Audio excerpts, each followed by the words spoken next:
Hello everybody and welcome back to today's video to the channel. I wanted to talk to you about when the narcissist pushes you too far and they regret doing that.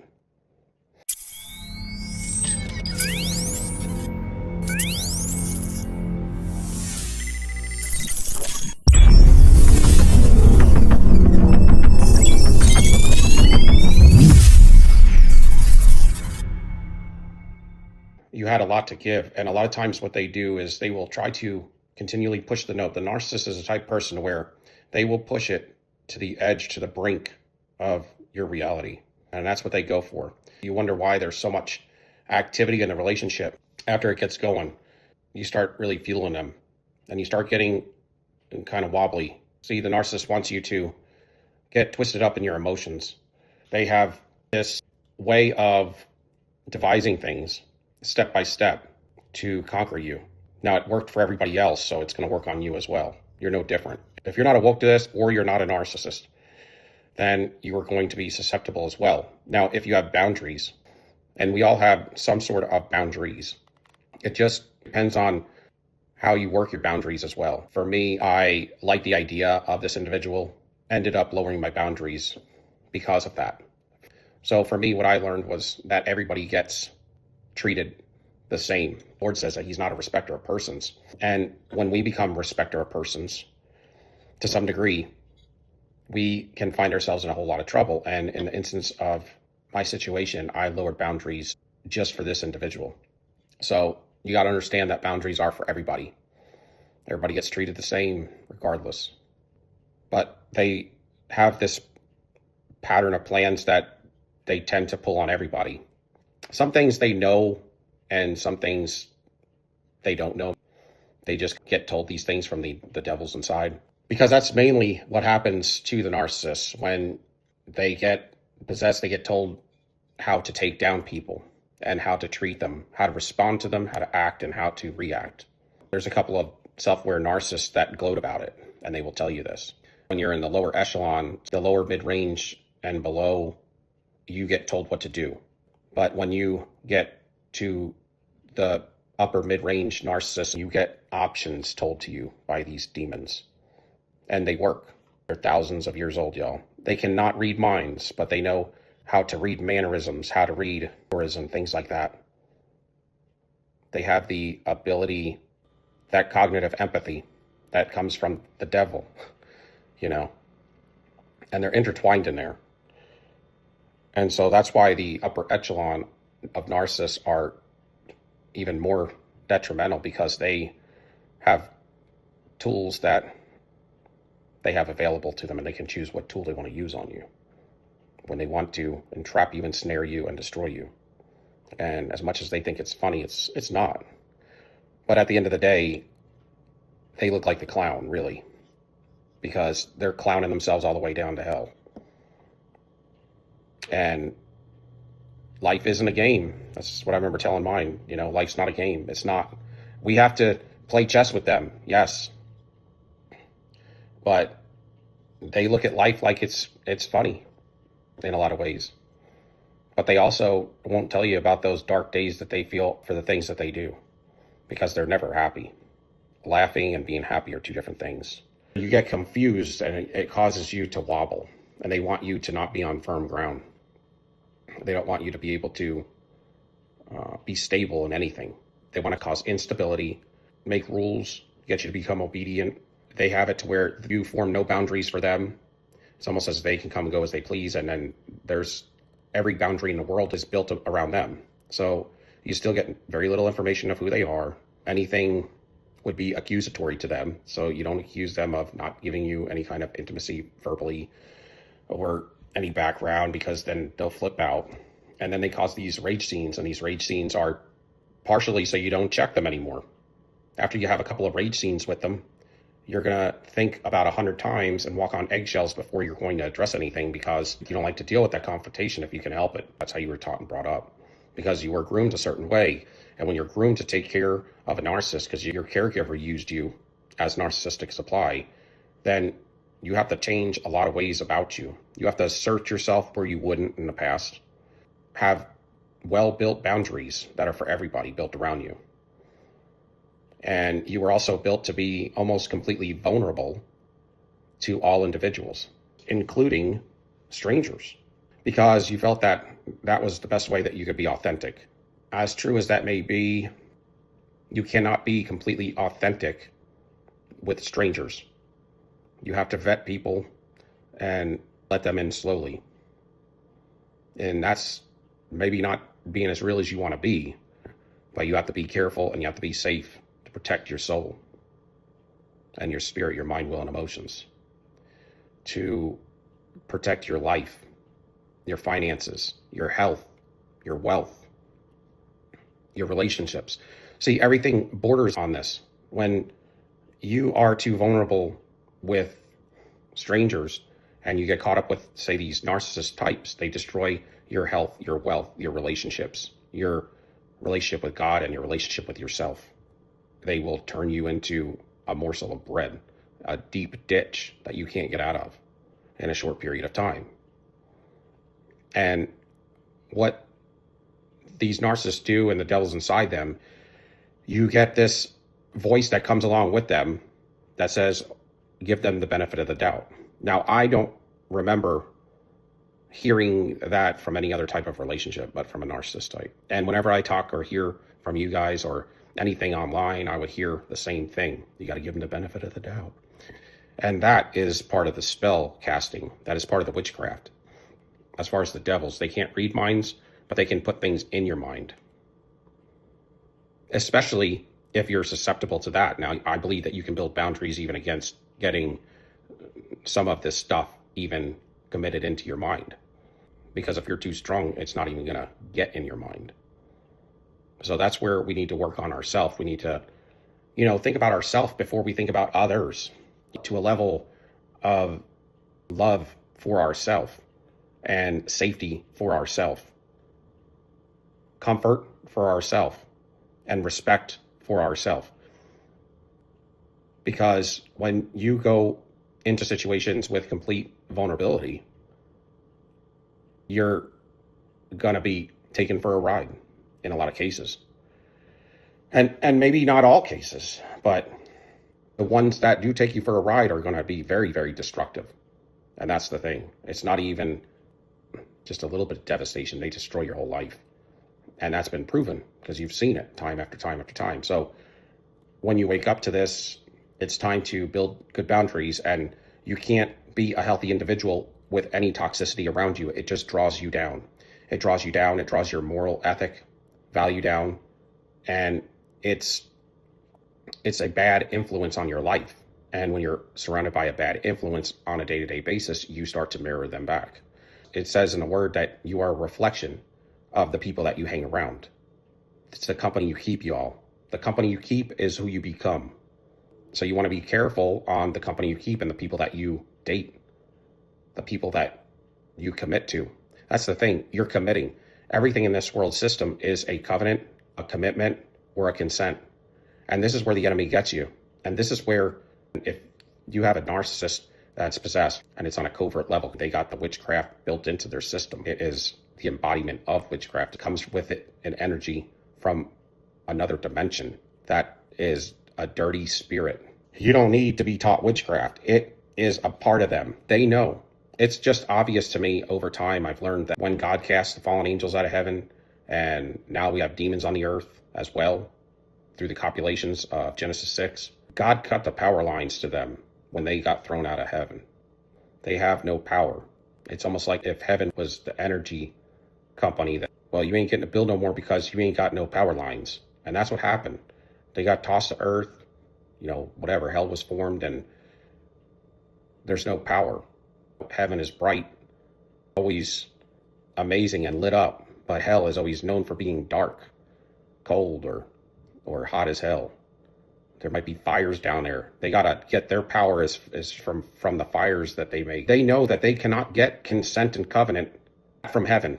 The fallen ones know that there is no consent coming from heaven. See, that's how they get in. That's my point. They get in through consent. They know that heaven and angels, angelic hosts, anybody in heaven is non-consenting to hell or to the fallen ones. It's oil and water, y'all. And so they have to come up here on earth and they have to consent, make covenants with you. And when you make a covenant and a consent with them, it could be verbal, it could be written. Like I said, when you get a job, you consent by signing an application and signing off that that's where you want to work. When you get a bank account, you have to sign off and consent that you're opening it and you're going to abide by it. It's the bylaws. When you buy a house, you have to consent to it. When you are born, you get a birth certificate to the country that you live in, you got to sign off for that. You get a social security number, you got to sign off for that. You get a driver's license, you got to sign off for that. You go into a relationship and a covenant and a consent with somebody, you have to sign off in a marriage to that. And these are all consents. And the narcissist, they consent you. A lot of times I got a verbal consent from my narcissist. It was as if I was going into a covenant, consent, or an agreement, and it was the oddest thing.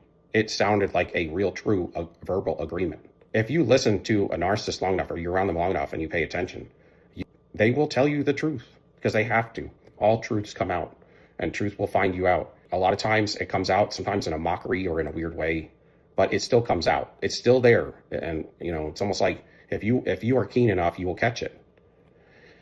And when it comes to consent, same thing. But when you just go into an agreement to be in a relationship with them, that in itself is a verbal consent and an agreement.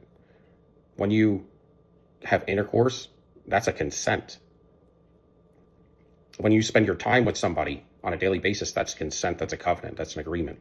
When you get joint accounts and things with a narcissist or business agreements, those are consents. And what you're doing is you're opening yourself up. You're making yourself vulnerable whether you know it or not, just by that in itself.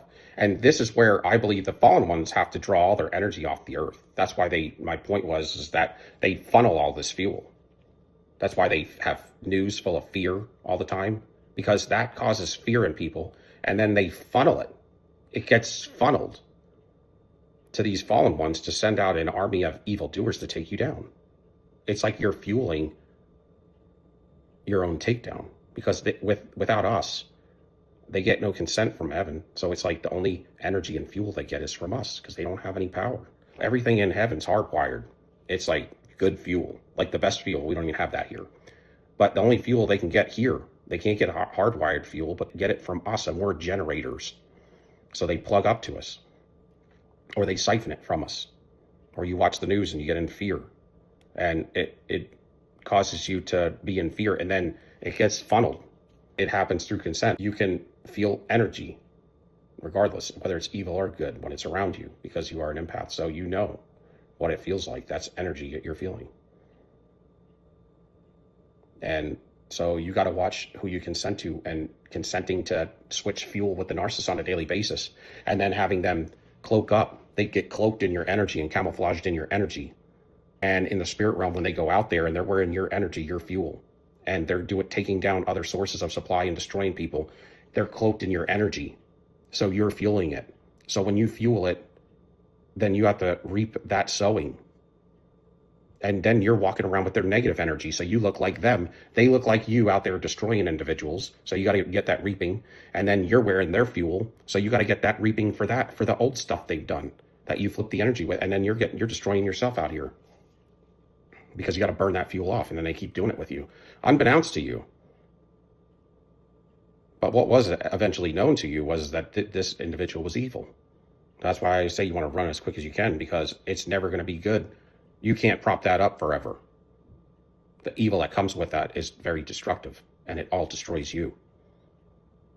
And the gray rocking method can only work for a while, for a time, and that's when you're on your way out.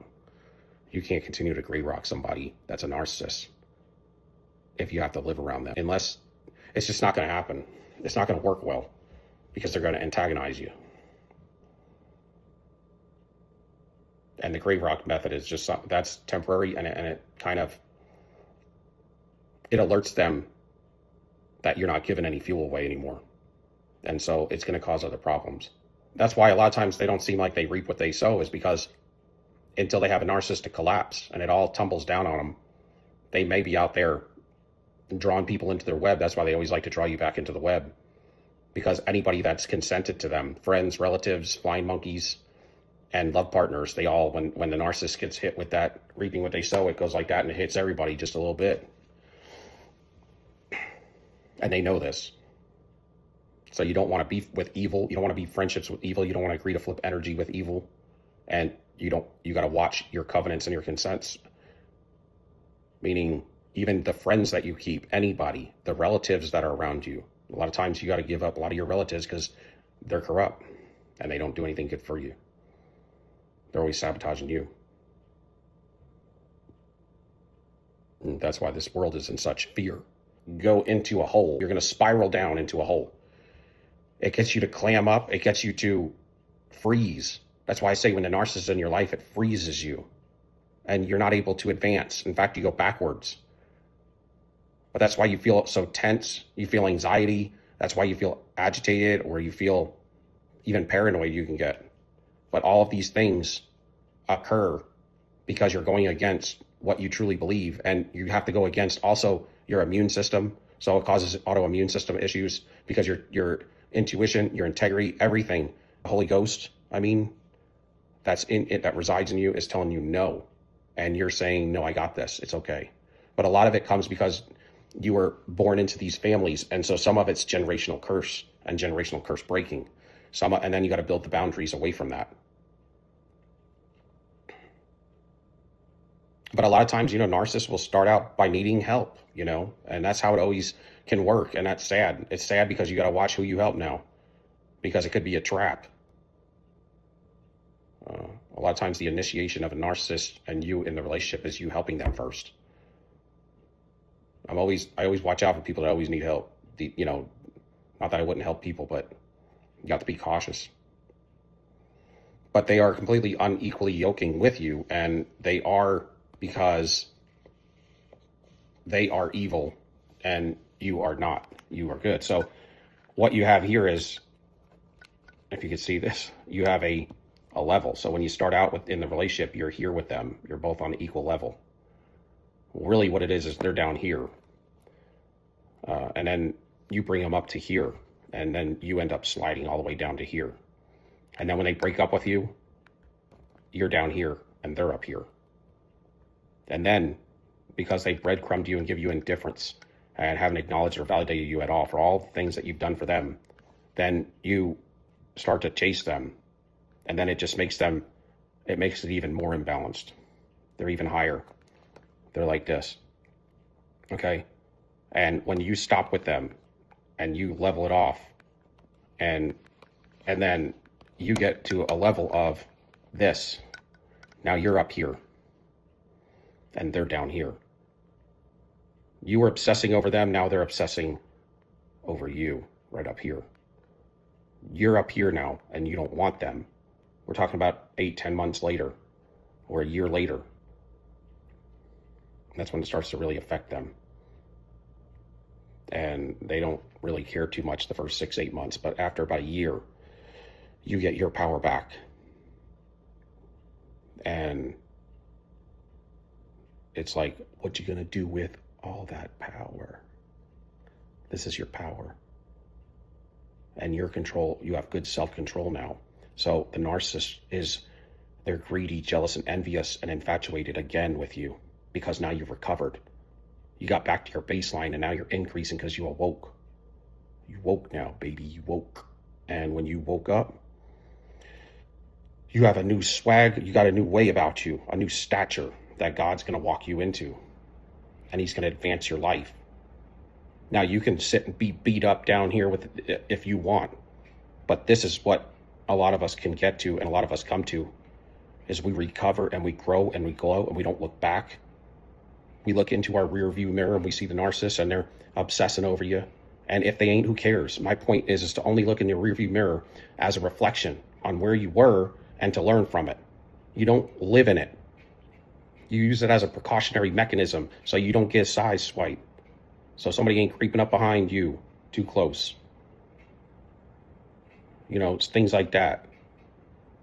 This is supposed to be a defensive mechanism, the rear view. You don't live in your rear view. You don't live in your past. You have to find a way to, all that stuff, that negativity you absorbed and all that stuff that you were made to believe, you got to stop believing it, and you got to let it go and accept and take the big bite out of whatever it was. It hurt. Go through it, accept it, let it go. Pray about it. That's it. But this is where you are with the narcissist on your yoking. You're good. They're evil. You know, you love, they hate, they're envious, they're jealous, they're greedy. You give, they're greedy. You know, you're free, they're bound. You know, this is how it works. You love God, they love the enemy. You're calm, they're obsessed. And it was the opposite. You were obsessed, they were calm. When you love them, they hate you. When you don't want them anymore, they can't wait to be with you again. It's totally oil and water. It's totally unequally yoking. You validate them, they don't ever validate you. You pour out your heart and your fuel to them, and they give you nothing. This is unequally yoking. They don't spend a dime on you, and you're always spending money on them. They don't accommodate you, but you're always accommodating them. They don't trust you, and you gave them your trust when you shouldn't have. Now you don't trust each other. But that's kind of how it works, man. And you can't be with somebody you're unequally yoked with, because it will break you down in each and every way. It'll only destroy you, and it will only feed the workers of iniquity. So for you to level up, you have to wake up, and you have to, what is repentance? To turn 180 degrees and go the opposite way and don't look back. You use it as a reference point in your rear view, and you keep it moving. If they want to obsess about you, if they want to stalk you, fine. But I'm still heading this way, and I ain't turning around. You can do whatever you want, but you're only there for a purpose of waking me up. And that was my true destiny when it involves the narcissist. And that's it. And I appreciate that, because now I'm better. I'm stronger. I've grown, and I know. I was able to go back into my childhood and to repair those less fortunate things in my life that I didn't know needed repairing. The vulnerabilities have been closed up, and the chinks in my armor have been welded shut. Kingdom driven, y'all. Because kingdom is where we go from here. We're the kingdom of light, we're the kingdom of darkness, and I'm going up. So that's all I got for you today. Just know that the narcissists, they always want you to make them relevant in your life. And when you give them indifference, when you give them nothing, that's what hurts them the most. It's not when you argue with them. It's not when you get them back. It's not when you want to be vengeful. None of that works, and none of that works for goodness for you either. But when they're irrelevant in your life, when they don't matter to you at all, you smile and keep it moving. You have nothing to say. That's what hurts them. Because a lot of people don't get to this point with them. Just know the narcissists, they don't change. They just change people. That's it. Cut your fuel lines. Walk away. Heal. And live your life.